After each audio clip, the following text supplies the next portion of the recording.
got a chance to suffer through the horror movie Darkness Rising with Katrina Law. Let's talk about it right now.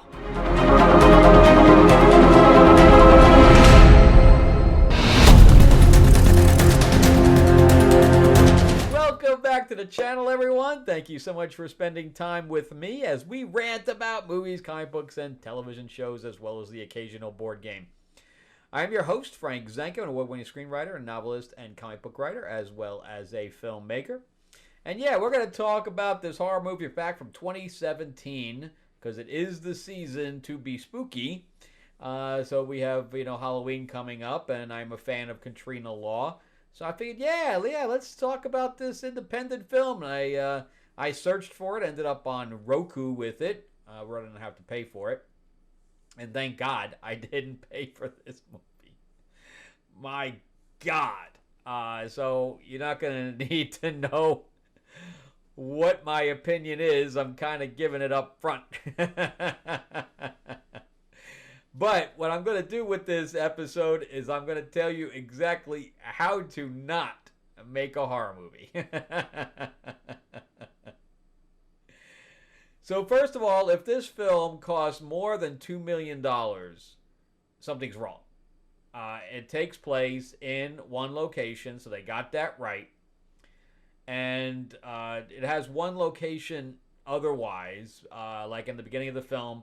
We have Ted Raimi in one scene, basically, that's split between the beginning. It's like bookends both sides of the movie. So it starts with him from the past, and it ends with him in the past, and I can't ever tell you why. I have no idea what the plot of this film is. I cannot tell you.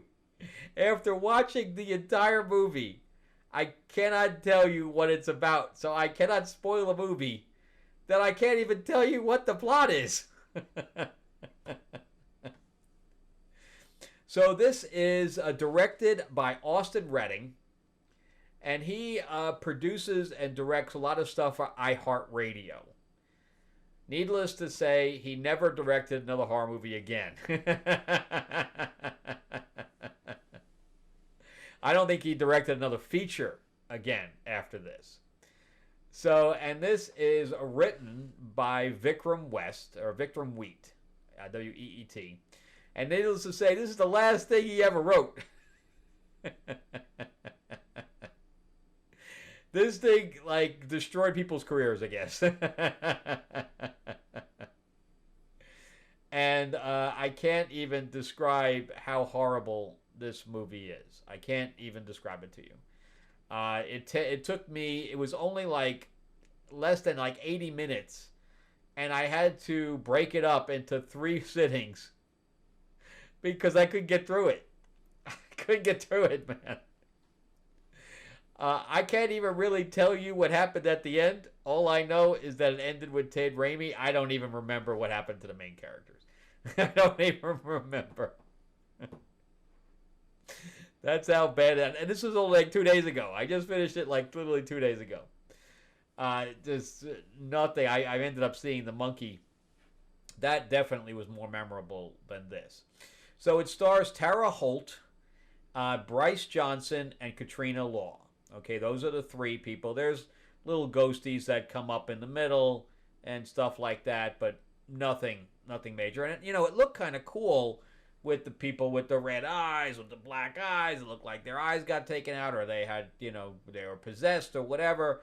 That all looked cool. I'm like, all right, cool. I've never seen Katrina Law in a horror movie before, so yeah, let's just check it out.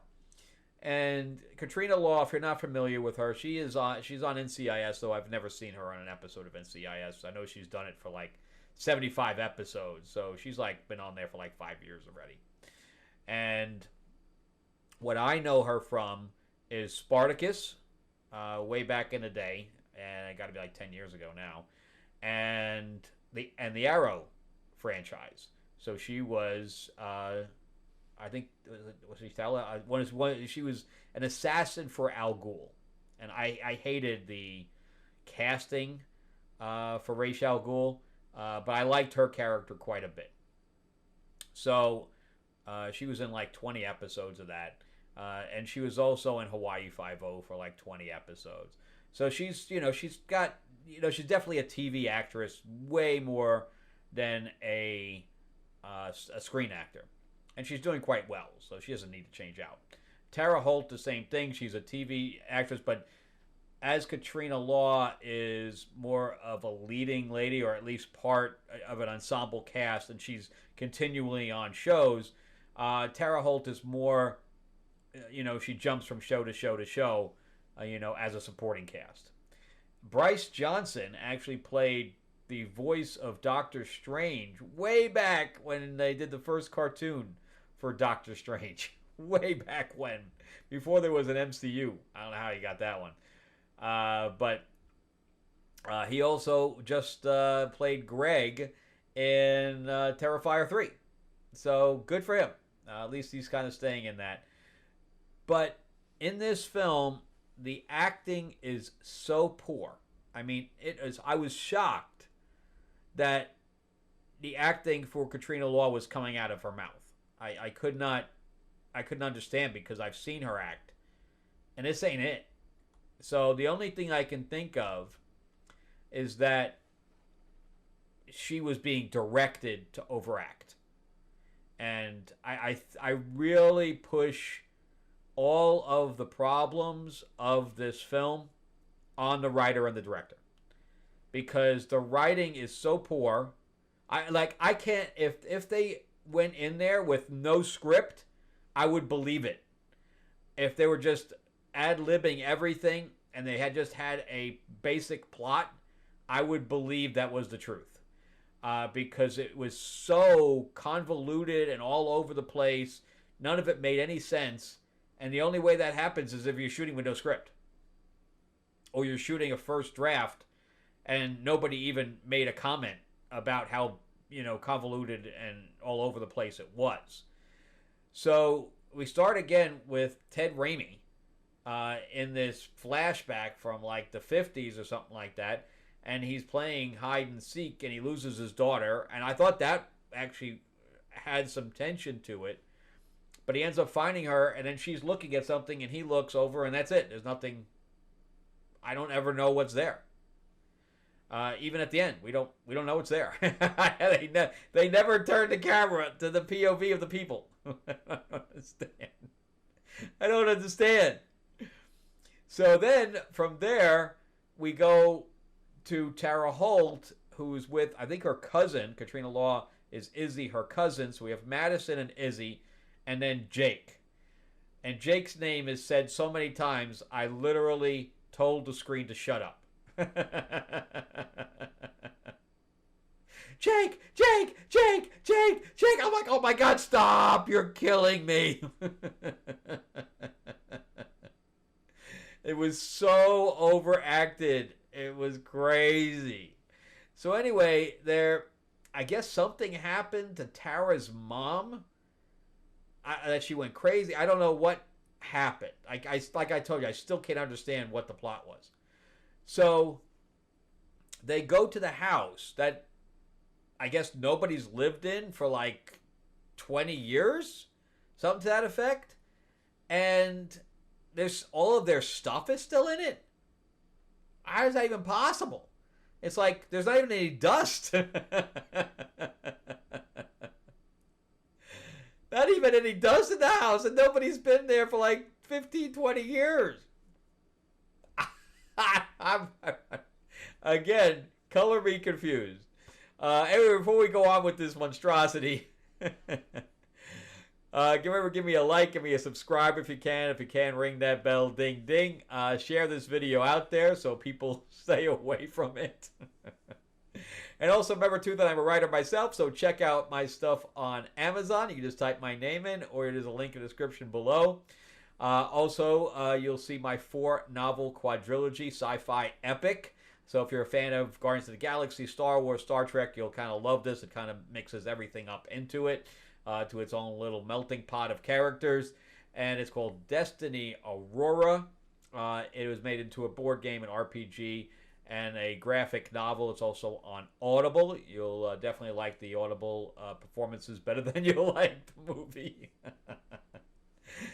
Also, my fantasy novel, Tales of Ravenor the Iron Witch. So if you like dragons and Game of Thrones, Lord of the Rings, House of the Dragon, you're going to love this. I do have dragons in it and griffins and all kind of stuff. And then my new comic called Fairy Tales of Terror. We were 400% funded on Kickstarter. So we were definitely successful. So it will be coming out. We're working on the final 15 pages of the art right now. And then as soon as that happens, I'm going to fulfill. I will be doing late pledge. I will be working on getting the late pledge site up.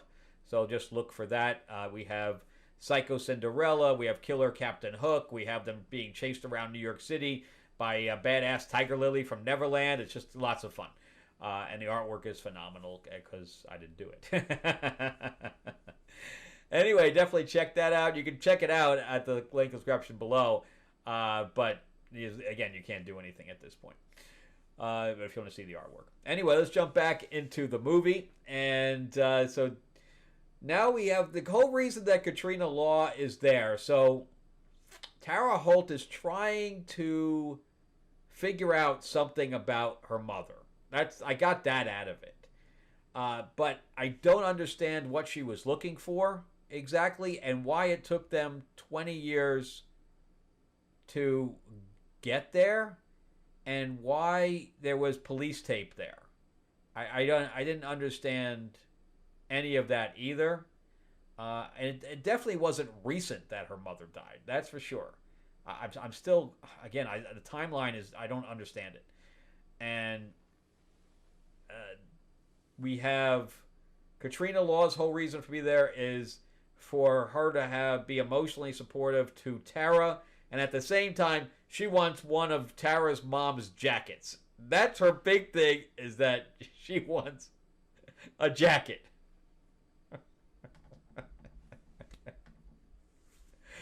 Oh my God. So there's obviously no power in the house because it's been empty for X amount of time. How it hasn't gone on the market, or they've had some kind of a estate sale or anything. I'm so confused about how this whole world works. So Jake, which is Bryce Johnson's character, is dating Madison, which is Tara Holt, and he's there basically to for moral support. And Katrina and her getting into an argument about the fact that he's kind of a dick or whatever. I don't know. I thought he was a dick too, so I don't know. So they end up being trapped in the house, and instead of it being like a supernatural trapped, they make it so there's dogs outside, and no matter what exit they go to, there's a dog there. And then when he actually kills the dog, it literally just stands back up. Why don't they just make it so all the doors are locked and they can't get out? I mean, the whole dog thing was stupid, and it added more to the budget than you needed. And then there was like a force field around it also. It was all just weird. And there's a little boy in the house somewhere. I didn't quite get that either. I think she says at one point that it's using their greatest fears against them, and there's something about the 5. Again, I don't understand any of it. Somebody explain it to me. There's still markings of like 5, like Roman numeral, not Roman numeral 5, but like slashes. So 4 slashes and a cross. And that I didn't understand the reference at all. And like in most horror movies, the lights start on, they start on and then they turn off, which is spooky, or they flicker or whatever, right? They flicker till they go off or whatever. Here, they start out off because there's no power. And then suddenly they turn on. Let's have a horror movie that has more light.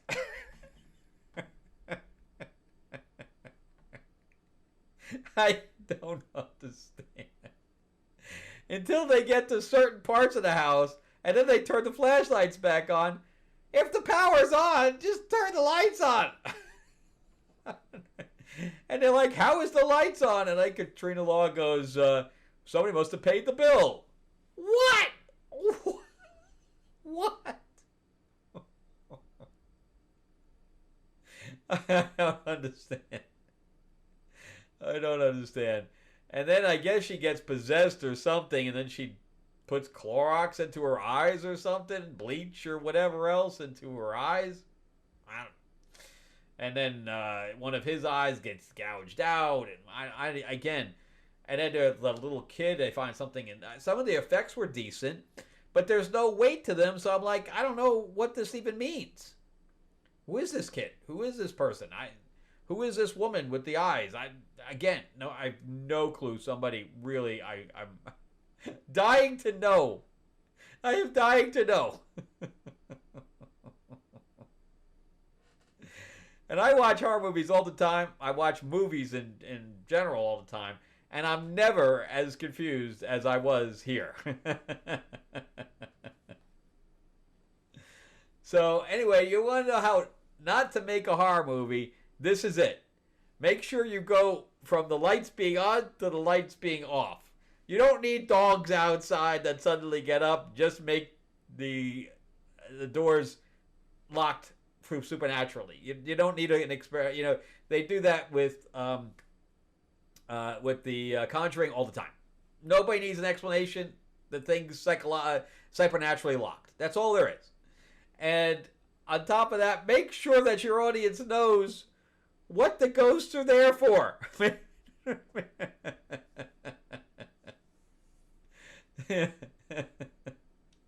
Because I'm really confused.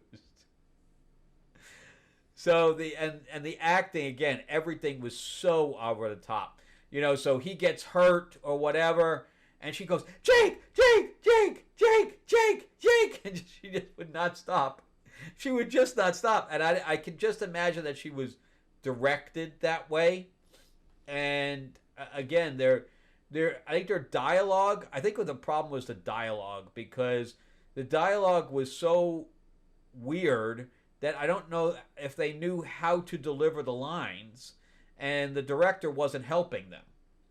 So everything felt like they didn't know each other, you know, where the lines were just so awkward that they said to each other that it just came off awkward.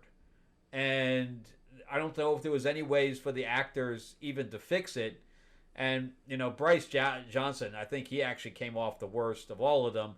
And Tara, in one scene, was completely, hysterical. And then 2 seconds later, she wasn't. I think the over-hysterics, that didn't work. It just didn't work. And then in one scene, too, he breaks the line outside, the caution tape line. And then it goes back outside and it's there again. So I don't know if that was just a continuity error or they were saying that everything just kind of goes back to the way it was. I don't know.